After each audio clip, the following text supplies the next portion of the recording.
नमस्कार, जी न्यूज़ पर आपके साथ मैं अदिति त्यागी हूं। इस वक्त हमारे साथ दिल्ली के डिप्टी सीएम और शिक्षा मंत्री मनीष सिसोदिया जी हैं, क्योंकि लगातार दिल्ली सरकार के बिजनेस ब्लास्टर प्रोग्राम को लेकर चर्चा हो रही है। मनीष जी, बहुत बहुत स्वागत है जी न्यूज़ पर। शुक्रिया। मनीष जी, ये बिजनेस ब्लास्टर प्रोग्राम जिसे लेकर बहुत ज्यादा चर्चा हो रही है सर, इसे दुनिया का सबसे बड़ा स्टार्टअप प्रोग्राम बताया जा रहा है। स्कूल लेवल पर इसके माध्यम से बच्चों में एंटरप्रेन्योरियल स्किल्स जो हैं उन्हें प्रमोट करने की बात की जा रही है। इस प्रोग्राम के बारे में और बताइए। देखिए, हमारे देश में एजुकेशन में मैक्सिमम बच्चों को इस माइंडसेट के साथ पढ़ाया जा रहा है, जहां बहुत अच्छी पढ़ाई भी दी जा रही है कि आपको अच्छे से पढ़ के बड़ा होकर एक अच्छी सी नौकरी करनी है। अब सवाल यह है कि अगर सारे बच्चे अच्छी सी नौकरी करने ही जाएंगे तो फिर अच्छी सी नौकरी देने वाले कहाँ से आएंगे? वो दुनिया के उन देशों में आएंगे जिन्हें हम अमेरिका कहते हैं, यूरोप कहते हैं, जापान कहते हैं। तो फिर इकोनॉमी भी उन्हीं देशों की बढ़ेगी। हमारे बच्चे जॉब सीकर बनेंगे, वो लोग जॉब प्रोवाइडर बनेंगे। तो हमें अपने बच्चों को जॉब प्रोवाइडर बनाना है। देश की बेरोजगारी की समस्या अगर खत्म करनी है और देश की इकोनॉमी को अगर आगे बढ़ाना है तो हमें अपने बच्चों को जॉब प्रोवाइडर बनाना है। आज हम बहुत खुश होते हैं इस बात पे कि ट्विटर के सीईओ इंडिया के पढ़े हुए हो गए। मेरे लिए भी एक मान की बात होती है, हम सारे भारतीयों के लिए मान की बात होती है कि ट्विटर जैसी देश की दुनिया की सबसे बड़ी 5 कंपनियों को आज भारत के बच्चे चला रहे हैं, भारत के लोग चला रहे हैं। लेकिन उससे भी बड़ी मान की बात होती है कि ट्विटर जैसी 15-20 कंपनियां जो दुनिया की सबसे बड़ी कंपनियां हैं वो भारत के लोगों ने बनाई होती। हम अपने बच्चों को उस माइंडसेट के साथ बड़ा करना चाहते हैं कि वो बड़ी कंपनियां सिर्फ चलाना नहीं सीखें बल्कि बनाना भी सीखें। मनीष जी, अभी आपने एक माइंडसेट का जिक्र किया। एंटरप्रेन्योर बनने के लिए भी एक अलग तरीके के माइंडसेट की जरूरत पड़ती है सर। हम सरकारी स्कूलों की बात करें जहाँ पे माता पिता जो हैं वो अपने बच्चों को भेजते हैं, एक माइंडसेट ये कि डॉक्टर बने, इंजीनियर बने, MBA कर ले, ये एक तरीके का माइंडसेट है। लेकिन जिस माइंडसेट की बात आप कर रहे हैं उसे डेवलप कैसे किया जाएगा? उसको माइंडसेट को स्कूल में ही डेवलप किया जा सकता है। माइंडसेट को आप ऑल ऑफ ए सडन किसी बच्चे को ग्रेजुएशन करने के बाद बोलो कि अब आप जाके अपना बिजनेस शुरू कर दो, वैसे नहीं होता है। जिस वक्त तो 9th में है उसको इंजीनियर बनने का माइंडसेट आप देते हो, उसको एक पुलिसमैन बनने का माइंडसेट देते हो, आप उसको एक ऑफिसर या उसको एक डॉक्टर बनने का माइंडसेट देते हो, सोशल वर्कर बनने का, जर्नलिस्ट बनने का माइंडसेट देते हो। वैसे ही उसको एक एंटरप्रेन्योर बनने का माइंडसेट दिया जा सकता है। और ये हम बच्चे के अंदर है, बच्चा कुछ नया करने की हिम्मत करने की क्षमता रखना चाहता है, लेकिन हम उसको डरा के रखते हैं, नहीं नहीं नहीं नहीं, नौकरी करना, बिजनेस कहाँ हम लोगों से होगा, तुम लोगों से बिजनेस कहाँ होगा, तुम बिजनेस के चक्कर में मत पड़ना। हमेशा उसको डरा के रखते हैं। हम उसको उलट कर रहे हैं, हम उसको 60 करोड़ रुपए का सीड मनी दे रहे हैं अपने बच्चों को। शायद देश के इतिहास में अभी तक कहीं नहीं हुआ ऐसा है, शायद दुनिया के इतिहास में, कि सारे के सारे बच्चों को कहा गया भाई अपने बिजनेस आइडिया डेवलप करो। 11th-12th के 3 लाख बच्चे को कहा गया कि 60 करोड़ रुपए का सीड मनी है ये आपका, आप इसके बेस पे बिजनेस आइडिया डेवलप करो। इसको लेके 51,000 बिजनेस आइडियाज हमारे स्कूल के बच्चों ने डेवलप किए हैं। और वही बच्चे हैं जो आज से 5 साल बाद, 10 साल बाद सबसे बड़ी प्रॉफिट मेकिंग कंपनीज के सीईओ होंगे, देखिएगा। आप 51,000 आइडियाज की बात कर रहे हैं। थोड़ी देर पहले आप जॉब क्रिएटर आप बात कर रहे थे, जॉब क्रिएटर होने को लेकर। इस प्रोग्राम में एक तरफ जो हमारा एजुकेशन सिस्टम है वो जॉब सीकर के तौर पर बच्चों के माइंडसेट को डेवलप करता है, आप बात कर रहे हैं जॉब क्रिएटर की।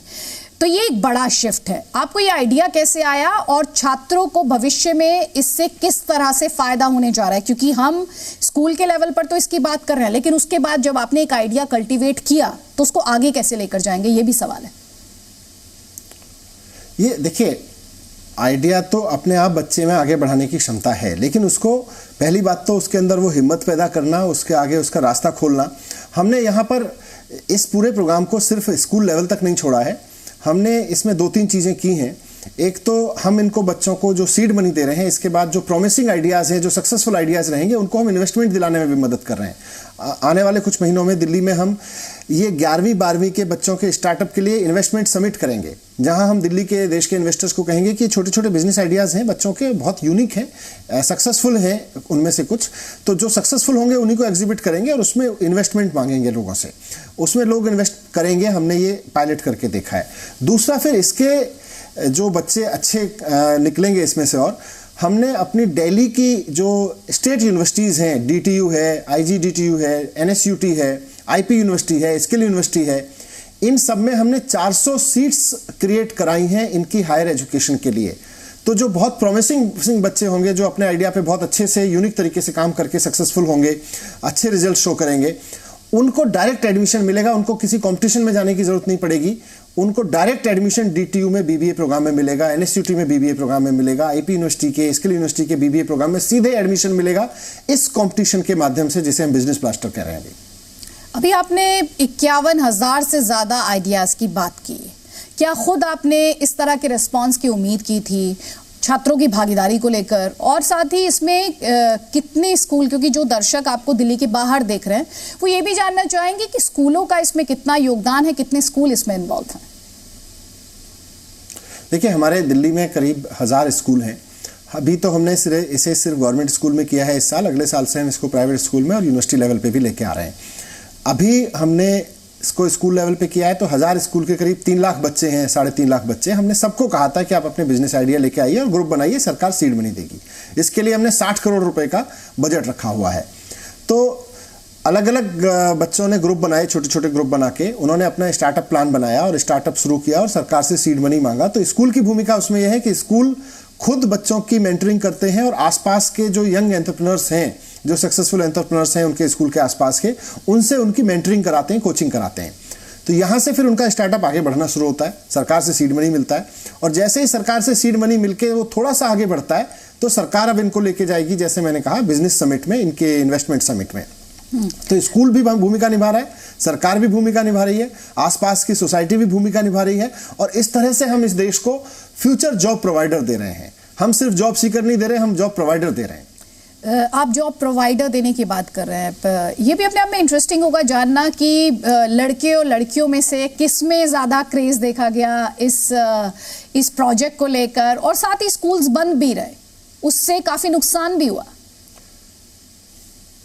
इनफैक्ट स्कूल बंद रहने का मैं कहूँगा कि इसमें बच्चों को थोड़ा सा फ़ायदा मिला। मैंने बच्चों से बात की कि उनको घर में भी समय मिला और थोड़ा सा आसपास के उसमें से अपनी टीम अप करने में समय मिला। स्कूल बंद होने के बहुत नुकसान है, लेकिन इसमें कुछ उनको फ़ायदा मिला है। आपका था कि लड़कियां इसमें कितना इंटरेस्ट ले रही हैं। लड़कियां बहुत आगे बढ़ के इंटरेस्ट ले रही हैं। इनफैक्ट ऐसे बहुत सारे एग्जाम्पल हैं जहां लड़कियों ने कोई बिजनेस आइडिया डेवलप किया और अपने मोहल्ले की और महिलाएं जो हाउसवाइफ्स हैं उनको जॉब ऑफर किया कि ये देखिए हमारा ये आइडिया है और इस पर आप हमारे साथ मिलकर काम करिए तो आपको ये प्रॉफिट होगा। और उन्होंने उनको प्रॉफिट दिलाना शुरू कर दिया है छोटे से सीड मनी के आधार पे। तो छोटी छोटी लड़कियां जो 11वीं 12वीं में पढ़ रही हैं वो अपने आसपास के मोहल्ले की महिलाओं को, जो हाउसवाइफ्स हैं, जॉब प्रोवाइडर बन गई हैं। ये बहुत दिल को खुश करने वाली बात है। 60 करोड़ के सीड कैपिटल का जिक्र अभी आपने किया था, आप इसके बारे में और क्या इन्फॉर्मेशन शेयर कर सकते हैं और भविष्य में आपका इसे कैसे बढ़ाने का प्लान है? 60 करोड़ का सीड मनी क्योंकि बच्चों को दिया जा रहा है तो आई थिंक सबसे पहली तो हमारी कोशिश यही है कि बात 60 करोड़ की नहीं है, बात यह है कि बच्चे सीखें। हम हमेशा कहते हैं कि बच्चे फेलियर से सीखें, बच्चे फेलियर से सीखना चाहिए, हमेशा हमको अपने फेलियर से सीखना चाहिए, लेकिन उसके लिए कोई अपॉर्चुनिटी देते नहीं। यहाँ दिल्ली सरकार है जो कह रही है ये लीजिए पैसे, आप इसको इन्वेस्ट करिए, अगर आप सक्सेसफुल हो गए तो रास्ते आगे के खुलते हैं, अगर फेल हो गए तब भी सीखिए, तब भी ये मत सोचिए कि पैसा वेस्ट हो गया, तब ये सोचिए कि आपने सीखा, फेलियर से सीखा। तो इस 60 करोड़ को हम इस शर्त के साथ अपने मन में और अपने पूरे बजट में लेके आए हैं कि बच्चे हमें फेलियर से भी सीख के आगे बढ़ेंगे। जो आगे बिजनेस में निकलेंगे वो तो निकलेंगे, जिनके आइडियाज बहुत शानदार चलेंगे, लेकिन जो बच्चे फेलियर से सीखेंगे वो फेलियर से सीखने की अपॉर्चुनिटी भी हम उनको दे रहे हैं। मनीष जी, आप कह रहे हैं फेलियर से सीखने की अपॉर्चुनिटी आप बच्चों को दे रहे हैं। सर, सीखना तो टीचर्स को भी पड़ेगा, क्योंकि ये जो आपका पूरा आइडिया है इसके लिए टीचर्स को भी एक अलग तरह के माइंडसेट की ज़रूरत होगी। उस दिशा में कैसे काम किया जा रहा है? देखिए, आपने बहुत सही पूछा। मैंने 2015 में ये काम संभाला था दिल्ली के शिक्षा मंत्री का। हमने 2015 में ये आइडिया डेवलप नहीं किया, ज़रूरत उस वक्त भी थी। पहले हमने स्कूल की बिल्डिंग्स ठीक की, टीचर्स की चारों तरफ ट्रेनिंग कराई, रिजल्ट्स ठीक किए, पढ़ाने का एक माहौल बनाया और हमारे टीचर्स की IIM में ट्रेनिंग कराई। आज आप देखिए कि हमारे दिल्ली के सरकारी स्कूलों के लगभग सभी प्रिंसिपल्स मैं कह सकता हूँ 80%, क्योंकि कुछ नए ज्वाइन करते हैं, कुछ रिटायर हो जाते हैं, तो इस वक्त करीब 80% प्रिंसिपल्स ऐसे हैं जो IIM की ट्रेनिंग ले चुके हैं। तो IIM में हमने अपने प्रिंसिपल्स को विशेष ट्रेनिंग दिलाई है और उसके बाद में टीचर्स की भी सिंगापुर में, कैम्ब्रिज में ट्रेनिंग कराई है। तो टीचर्स की ट्रेनिंग में हमने कोई कसर नहीं छोड़ी है और आज स्कूल के चाहे रिजल्ट अच्छे हो रहे हो या एंटरप्रेन्योरशिप जैसे माइंडसेट प्रोग्राम को ठीक से इंप्लीमेंट करने की बात होती है, हमारे टीचर्स के टैलेंट में आज कोई कमी नहीं है। तो महेश जी, आप कह रहे हैं टीचर्स को भी बाकायदा इस बिजनेस ब्लास्टर प्रोग्राम के लिए ट्रेन किया गया है, तो आप कुल मिलाकर एक इकोसिस्टम डेवलप करने की कोशिश कर रहे हैं। सर, मेरे आपसे, आप आए हैं पंजाब की पॉलिटिक्स पर, मैं आपसे कुछ सवाल लेना चाहती हूँ विद योर परमिशन सर। कुछ दिन पहले हमने कैप्टन अमरिंदर सिंह का एक इंटरव्यू किया था, उसमें उन्होंने कहा कि आम आदमी पार्टी की जो फ्रीबीज वाली पॉलिटिक्स है ये पंजाब में काम नहीं करने वाली है, क्योंकि दिल्ली तो एक सिटी है जबकि पंजाब तो एक बहुत बड़ा सूबा है। हाँ, पंजाब में उनके हिसाब से वो पॉलिसी काम करती है जिसमें चन्नी साहब के क्षेत्र में आज भी खनन माफिया सरकार को 20,000 करोड़ रुपए का चूना लगा रहा है। हो सकता है कुछ नेताओं की जेब में कुछ 1,000 करोड़ रुपए, कुछ 100 करोड़ रुपए जा रहे हों। ये पॉलिसी उनके हिसाब से पंजाब में काम करती है क्योंकि उनको वो आता है। आम आदमी पार्टी सरकार को ये आता है कि माफिया की जगह जनता को कैसे फायदा पहुंचाया जाए। आज वो बहाने मार रहे हैं। उनको 4.5 साल मिले, पहले भी मिले थे, लेकिन इस टर्म में उनको 4.5 साल मिले, 5 साल मिले। कांग्रेस को 5 साल मिले कुल मिला के, लेकिन उस 5 साल में कांग्रेस ने ये बहाना बना लिया कि भाई बड़े राज्य की सरकार उनसे नहीं चल सकती। तो कांग्रेस मान लेना कि बड़े राज्य की सरकार उनसे नहीं चल सकती है। पंजाब के लोग तो ऐसी सरकार चाहते हैं जो बड़े राज्य की सरकार चलाने की योग्यता रखती हो। आम आदमी पार्टी वो योग्यता दिखाएगी अपनी। कांग्रेस ने दिखा दिया कि वो अयोग्य है बड़े राज्य की सरकार चलाने में। आप कह रहे हैं कि आम आदमी पार्टी अपनी योग्यता दिखाएगी, क्योंकि शिक्षा मंत्रालय के बारे में अभी हमने बात भी की, आपके बिजनेस ब्लास्टर प्रोग्राम के बारे में। उन्होंने एक और पॉइंट उठाया, उन्होंने कहा कि जो आपका दावा है दिल्ली में जो प्राइमरी स्कूल हैं 2,500 से थोड़े ज़्यादा हैं, उन्होंने कहा कि हमारे यहाँ तो 19,000 से ज़्यादा स्कूल हैं जिसमें से 14,000 तो स्मार्ट स्कूल्स हैं। आज माता पिता जो हैं पंजाब में वो प्रेफर करते हैं कि उनके बच्चे जो हैं वो सरकारी स्कूल में जाएँ, तो आप वहाँ जाकर क्या बदल देंगे, क्योंकि वहां पर स्कूल्स के लिहाज से तो ऑलरेडी जो एजुकेशन का स्टैंडर्ड है वो हाई है। वो चन्नी साहब भी कह रहे थे कि स्टैंडर्ड बहुत हाई है, कैप्टन साहब भी कह रहे थे कि कांग्रेस की सरकार में बहुत स्टैंडर्ड हाई हुआ है। तो मैंने सोचा कि देख लेते हैं कैसा स्टैंडर्ड हाई है। जब मैं वहां स्कूलों में पहुंचा तो पहले स्कूल में मैं पहुंचा, वहां पे प्राइमरी स्कूल था। 6,000 रुपए की तनख्वाह देके क्लास 1 से क्लास 5 तक के सारे बच्चों के लिए, सारी 5 क्लासेस के लिए एक ही टीचर है, उसको भी तनख्वाह देते हैं 6,000 रुपए। अब 6,000 रुपए में बेचारा टीचर क्या तो पढ़ाएगा, और उसको वहाँ बच्चों के लिए छोटी मोटी जो चौक है, पेंसिल है, वो भी अपनी तनख्वाह में से लानी पड़ती है, वो सरकार नहीं दे रही उनको। स्कूल टूटा फूटा बुरी, मुझे लगा हो सकता है एक हो। मैं दूसरे बिल्डिंग में चला गया वहाँ, और चन्नी साहब की विधानसभा में वो स्कूल की हालत भी वही, वहाँ भी स्कूल के टीचर को 6,000 रुपये मिलते हैं।